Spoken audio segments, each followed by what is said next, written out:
सरकारलाई।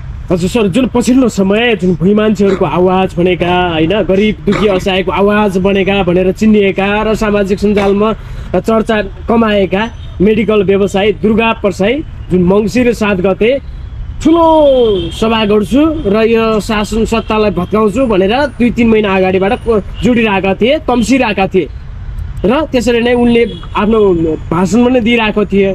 त्यसै दिन एमाले 7 गते आफ्नो जागरण सभा पनि राख्यो। राख्दै गर्दा एउटा देशको दोस्रो ठुलो पार्टीलाई एमालेलाई एउटा जब दुर्गा परसाई भारी भएको हो, दुर्गा परसाईसँग किन न्यु खोजे, किन सिङ्जुदा? अन्ततः दुर्गा परसाईलाई केही उपाय नलाएर हिरासतभित्र राखे। अब यस्तो छ हेर्नुहोस्, अब के भन्दा अब त्यो जुदाउनु त्यो त प्रशासनिक शान्ति सुरक्षाको व्यवस्था गर्नु राज्यको जिम्मेवारी हो।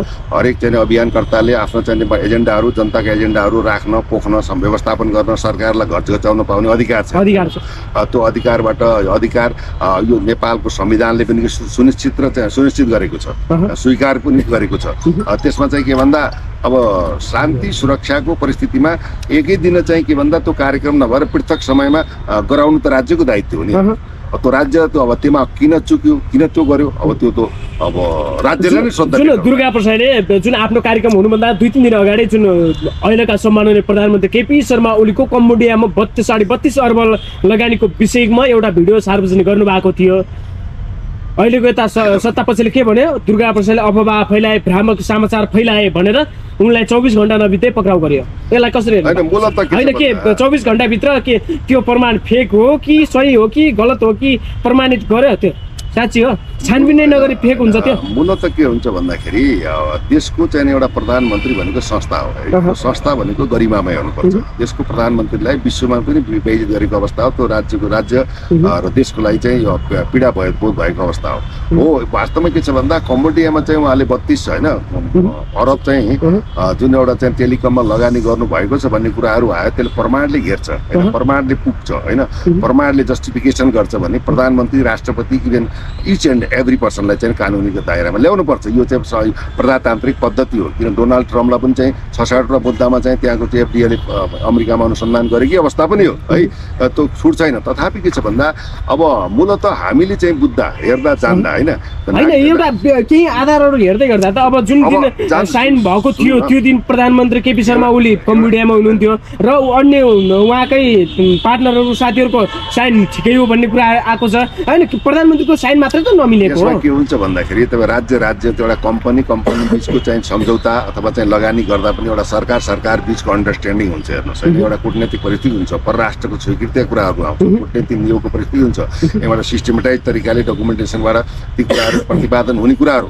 तथापि चाहिँ के भन्दा अब इन्भेस्टिगेसनमा जस्तै नेपाल प्रहरीको सिआइबी भनेको एउटा स्ट्रङ चाहिँ विङ्स हो होइन, त्यो विङ्सबाट नै के भन्दा इन्भेस्टिगेसन गर्दाखेरि ती कुराहरू के भन्दा फ्रड देखिए।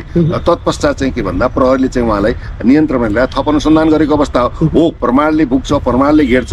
यो चाहिँ फ्याक होइन। देशको प्रधानमन्त्री चाहिँ यत्रो अरबौँ चाहिँ पैसा देशको पैसा विदेशमा लगानी गरेको अवस्था हुन्छ भने त उहाँ कानुनको दायरामा पर्नुहुन्छ। तर 3 जनाको त सिग्नेचर त मिल्यो त यहाँ। तर सुन्नुहोस्, तुरु रहेको कुरो के छ भन्दा अब भ्रष्टाचारी भनिन्छ अथवा घुसखोर भनिन्छ, तस्करी भनिन्छ, ठग भनिन्छ भने प्रमाणसहित भन्नुपर्छ। त्यो प्रमाणको सामुन्य तर्कले काम गर्दैन। त्यो न सिबिआईले ती डकुमेन्ट चाहिँ दुर्गाजीबाट त्यहाँदेखि मिडियामा आएका डकुमेन्टेसनहरूलाई इन्भेस्टिगेसन अनुसन्धान गर्दाखेरि फ्याक निक्लेको हुँदाले उहाँलाई थप अनुसन्धान गर्दाले प्रहरीले लिएर चाहिँ अनुसन्धानको प्रक्रिया अगाडि बढाएको कुरा हो। यसमा त्यति के भन्यो भन्दाखेरि जुन 7 गते जुन जागरण सभा कार्यक्रम राखेका थिए त्यसका जुन कमान्डर नै कम्बोडिया भागे, कम्बोडिया कुदे, आफ्नै हातमा डाडु पन्यु हुँदाखेरि त प्रमाण त नष्ट गर्न कतिले गए भन्दैछन्। तपाईँले कस्तो केटाकेटी कुरा गर्न प्रमाण नष्ट हुन्छ? यदि चाहिँ त्यही भनिरहेको छ, सडकमा आरोप त्यही लगाइरहेछन्। कम्बोडियाको टेलिकममा होइन रात 7 गतेको जुन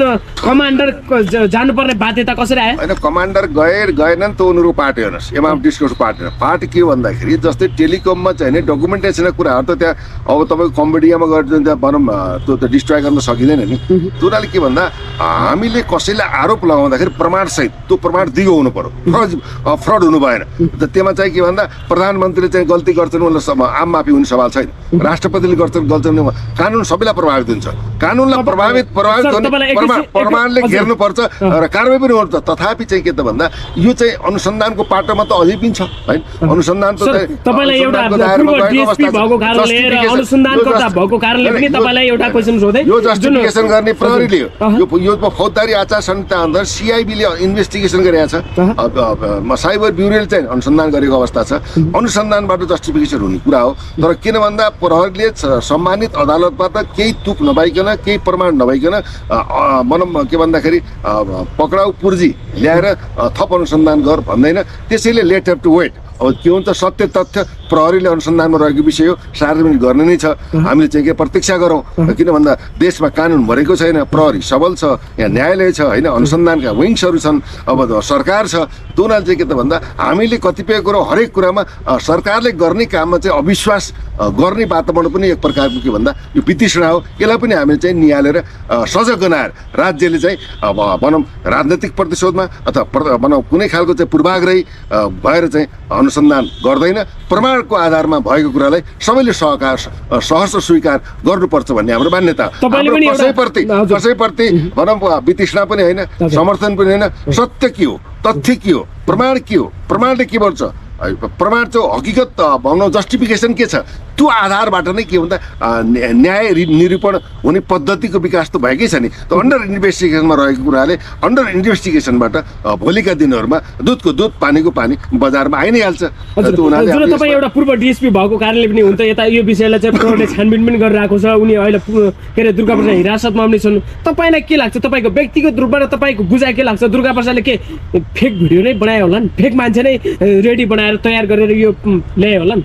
दुर्गा प्रसादले भन्दैछन् यो त ट्रेलर मात्रै हो, के अरे मात्रै अरू आउन बाँकी नै छ। अनुसन्धानको पाटोमा रहेको विषयमा तपाईँ हामी धन्यवाद, जय जननी जय मातृ। के छ सर, आराम हुनुहुन्छ? मध्यरातमा भेट भएको छ हाम्रो। होइन मध्यरातमा भेट भयो, यो रात पनि चाहिँ के भन्दा सुखद रात बनोस् सबैको। आज केही खास केही विशेष हुन्छ हैन सर? अब यहाँहरूको निमन्त्रणा के कस्तो चाहिँ प्रयोजनको लागि हो, यहाँबाटै पस्कँदा ठिक होला जस्तो लाग्यो। केही दिन अगाडि मङ्सिर 7 गते एमाले जागरण सभा राख्यो सडकमा, 1 लाख मान्छे सडकमा उतार्छु भनेको थियो, 10,000 पनि उतार्न धौ पर्यो। त्यही पनि सिटिबिटीका विद्यार्थीहरू सडकमा उतारेछ। अन्तत साँझ परेको छैन, बालन शाहको के भन्छ 1 लाखको जरिवानाको टिकट आएछ, छापा आयो, चिरकोट आयो भन्दैछ एमाले। त कसरी हेर्नु बाचालाई? मूलत के छ भन्दा प्रजातान्त्रिक पद्धति लोकतान्त्रिक चाहिँ नर्म्स होइन, मूल्य र मान्यता अनुसार मान्छेले के हुन्छ, चाहे सत्ता पक्ष होस्, चाहे सरकार पक्ष होस्, चाहे विपक्ष होस्, चाहे अभियानकर्ता होस्, चाहे समाजसेवी होस् है, हरेक मान्छेहरूले के भन्दाखेरि भेला जम्मा गर्न पाउने, आफ्नो चाहिँ वाक स्वतन्त्रता अभिव्यक्ति दिन पाउने होइन, आफ्ना धारणाहरू एजेन्डाहरू चाहिँ सर्वसम्मत रूपमा चाहिँ उजागर गर्न पाउने यो प्रजातान्त्रिक चाहिँ व्यवस्था हो। यो चाहिँ यो सर्वसम्मत पनि छ।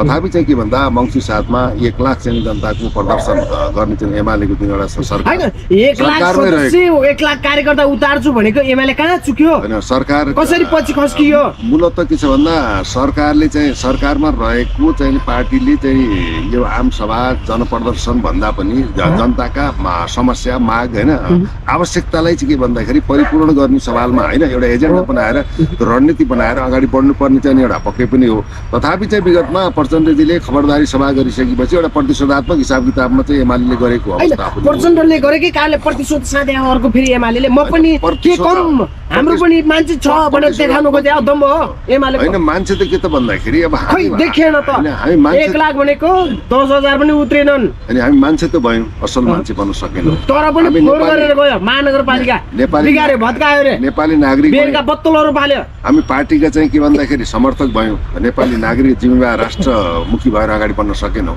तथापि चाहिँ के भन्दा त्यो चाहिँ आम सभा भनौँ त जनप्रदर्शन पश्चात चाहिँ के भन्दा एउटा सिस्टमले एउटा राजधानीको चाहिँ उयो यसलाई सरसफाइ गर्ने परिपाटीको चाहिँ विकास गर्नुपर्ने थियो। विगतमा पनि राष्ट्रिय प्रजातन्त्र पार्टीको चाहिँ कार्यक्रममा अब के भन्दाखेरि त्यो फोहोर भइसकेपछि बालनले चाहिँ 25,000 चाहिँ जरिमाना तिराएको अवस्था पनि छ। यो नौलो अवस्था चाहिँ होइन। तथापि के भन्दा रापरबाले चुप लाग्यो त बोलेन, गल्ती हो, गल्ती स्वीकार्यो रापरबाले, तर एमाले स्वीकार्न मानेन। एमालेको पार्टी कार्यालय केन्द्रीय कार्यालयमै बालन शाहले आफ्नो टिमसहित दलबलसहित पठाउनु भयो, चिठी लेखेर पठाउनु भयो, तर चिठी स्वीकारेन। अन्ततः हुलाक मार्फत मेल मार्फत पठाइएको छ। अझै पनि स्वीकार्ने अवस्था देखिएको छैन।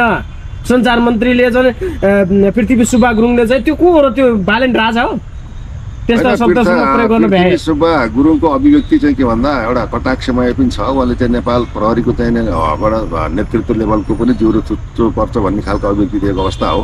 अब एकले अर्कोलाई सम्मानजनक अवस्थामा प्रतिरोध विरोध गर्न पाइन्छ। एमाले चाहिँ के भन्दा एमाले चाहिँ अब गलत गरेको छ। फोर्स अब त्यहाँ त विद्यार्थी पनि प्रयोग भएको अवस्थाहरू छन्। त्यो फोहोरमा चाहिँ अब भनौँ त्यहाँ विभिन्न खालको रक्सीका बत्तलका कुराहरू पनि त्यहाँ देखिए। त्यो चाहिँ अब अशोभनीय परिस्थिति हो। त्यो हुनाले के भन्दा कुनै कार्यक्रम गरिन्छ, भेला जम्मा गरिन्छ, इभेन पिकनिकमा कुनै डाँडो गइन्छ भने त्यहाँ पनि सरसफाइ गर्ने मानवीय धर्म भन्छ।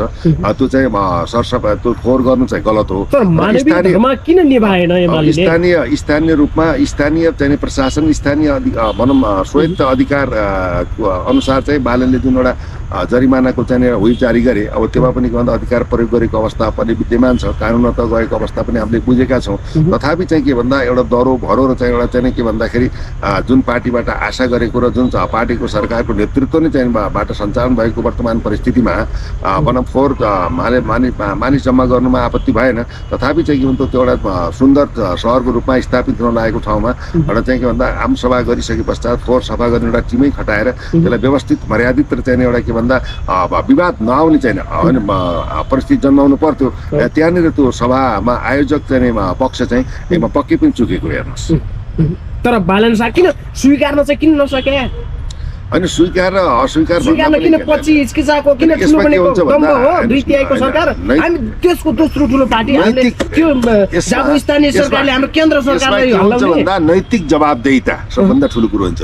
सत्ता पावर कुर्ची होइन अब त्यो के छडीको हेर्नुहोस्। आज सत्तामा भएको मान्छे भोलि चाहिँ सत्ताबाट पदच्युत हुन सक्छ। जुन हामीले पटक पटक भन्दै आएका छौँ तपाईँले पाउनु भएको जनताले दिएको मेन्डेट तपाईँले पाउनेको सत्ता पावर शक्तिलाई दुरुपयोग नगर्नुहोस्। जनताको हकमा मुलुकको हकमा राष्ट्रको हकमा प्रयोग गर्नुहोस्। किन भन्दा यो क्षणिक चिज हेर्नुहोस्। अब मान्छेको के भन्दा समय भयो होइन जवानी भयो मृत्यु भयो जन्म भयो यी त शाश्वत सत्य हुनेहरू। जन्मेपछि मर्नुपर्छ शाश्वत सत्य हो भने तपाईँ के कोलाई आडम्बर गर्नुहुन्छ? तपाईँको शरीर आफ्नो बसमा छैन। आज राति सुतेको मान्छे भोलि बाँच्छु कि बाँच्दैन भन्ने ठेगान छैन। तपाईँले देशलाई कति भ्रष्टाचार गर्नुहुन्छ? सुनको पल्लोमा सुते तापनि भोलि त उयो चाहिँ 1-2 किलो खरानी बन्ने हो। त्यो हुनाले के छ भन्दा जीवन केही पनि होइन। जीवन के हो? कर्म हो। जुन सत्कर्मले भनौँ जो इतिहास रच्छ त्यही नै अमर हुन्छ।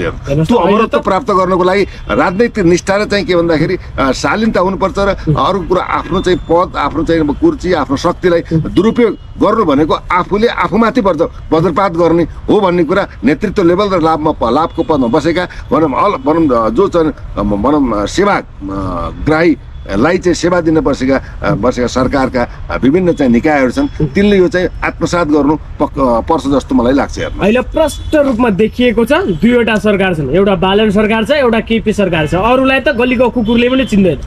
दुईवटाको लडाइँ सिङ जोडेर होइन किन सिङ जोड्नु पर्यो? वास्तवमा के छ भन्दा हेर्नुहोस् अब स्थानीय लेभलमा जे जति अधिकार छ बालनको अधिकार क्षेत्र भनेको राज्य मन्त्री स्तरको प्रति जमिन छ। नेपालको यो मेट्रोपोलिटन सिटी हो। नेपालको चाहिँ विदेशबाट आउने यो पर्यटकीय चाहिँ द्वारको रूपमा यो सिटीलाई लिएका छौँ। नेपालको राजधानी पनि हो, ऐतिहासिक सहर पनि हो। उनले यो सहरलाई चाहिँ केही चाहिँ विकसित र मर्यादित र स्वच्छ होइन फोहोरबाट सरसफाइ या अब ट्राफिक व्यवस्थापन र चाहिँ स्कुलको अनुगमन स्कुलमा राजनीति गर्नु हुँदैन। राजनीति गर्न दिँदैन।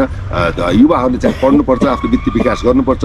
राष्ट्र निर्माणको अभियानमा आफ्नो चाहिँ जाँगर सिप र कला कौशलतालाई चाहिँ लिएर चाहिँ अगाडि बढ्नुपर्छ भन्ने एउटा दरो सन्देश दिएका पनि छन्। विगतमा विभिन्न चाहिँ के भन्दा लोभ पाप र चाहिँ शक्तिको आडमा चाहिँ विभिन्न चाहिँ के भन्दा पार्किङबाट असुल गर्ने कुराहरू र चाहिँ भनौँ सार्वजनिक सरकारी जग्गालाई अतिक्रमण गरेर बनाएका चाहिँ घर आदि चाहिँ कुराहरूलाई उनले विस्तार चाहिँ राज्यमा फिर्ता गर्ने जुन काम गरेका छन्। उसलाई प्रशंसनीय पात्रको रूपमा हामीले लिएका छौँ। तथापि देशको प्रधानमन्त्रीले एउटा स्थानीय मेयरलाई सहयोग सुझाव सल्लाह दिएर अगाडि बढ्नुपर्ने अवस्था पनि देखिन्छ।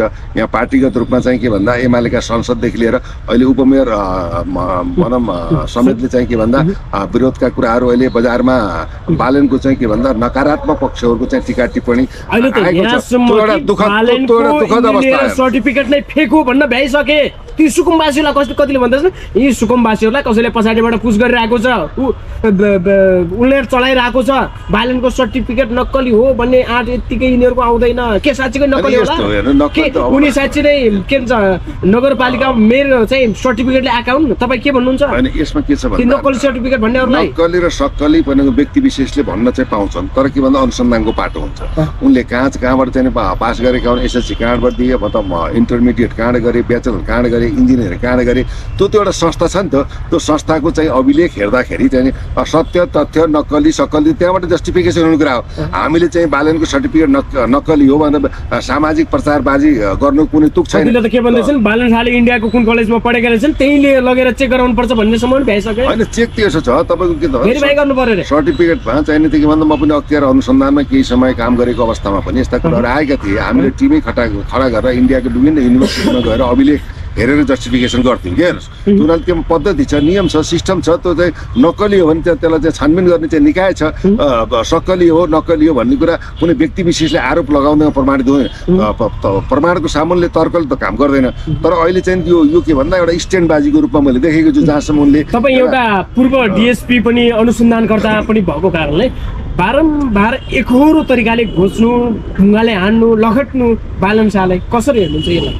होइन मूलत के छ भन्दा बालनले आफ्नै चाहिँ के भन्दा स्ट्यान्डबाजी भन्दा पनि बालनले अरूको भाग खोज्न त गएका छैनन्। एउटा आफ्नै महानगरपालिका सुन्दर महानगरपालिका बनाउँछु भनेका जुटेका हुन्। मूलत के छ भन्दा सत्य तितो हुन्छ, तितो सत्य हुन्छ, तितोमा कटुता हुन्छ, त्यो कटु सत्यमा पनि भनौँ सार्थक सत्य लुक्या हुन्छ। हेर्नुहोस् रहेको के भन्दा विगतमा चाहिँ होइन सबै पार्टी सम्मानित छन्, पार्टीमा रहेका योग्य विज्ञ मान्छेहरूले ठाउँ पाएका पनि छैनन्। अब निरन्तर रूपमा चाहिँ त्यही 3-4वटा पार्टीले त्यसलाई रन गरेका छन्। होइन यो पार्टीभन्दा पृथक खालको स्वतन्त्र रूपमा चाहिँ यस्ता उम्मेदवारहरू आएर हाम्रो चाहिँ क्रेजमा चाहिँ धक्का लाग्ने भयो भन्ने कुरामा राजनीतिक चाहिँ वृत्तित्वमा विगतका चाहिँ पार्टीका नेतृत्वलाई के अरे भन्दा एउटा भनौँ प्रश्न चिन्ह खडा भएर चाहिँ आत्मसमीक्षा गर्न बाध्य भएका हुन्। किन भन्दाखेरि अब तपाईँको चाहिँ स्वतन्त्र रूपमा अहिले जुन आएका चाहिँ छन् अहिले पनि अब हुन त्यो अनुसार उपनिर्वाचन भएको चाहिँ समय त्यति के अवस्था छ। यसमा पनि एमाले र काङ्ग्रेस र केही सिट माओवादी बाहेक अरूले 1-2टा स्वतन्त्र आउन्, यिनीहरूकै वर्चस्व चल्छ। किन भन्दाखेरि अब हामीले त्यो सही सत्य मान्छेलाई हामीले जिताउन सकेको छैनन्। किन निर्वाचन प्रणाली नै यहाँ नेपालको गलत छ। अब करोडौँ चाहिँ निर्वाचनमा खर्च गर्छन्, करोडौँ खर्च गरिसकेपछि अब पदमा जान्छन्, पदमा गएपछि भ्रष्टाचार गर्छन्, त्यही पैसा उठाएर त्यसलाई बर्बाद पार्छन्। भनेपछि अब यो निर्वाचन प्रणाली नै महँगो छ। नेपालकै विश्वकै इतिहासमा कर प्रणाली नेपाल महँगो छ, निर्वाचन प्रणाली गलत छ।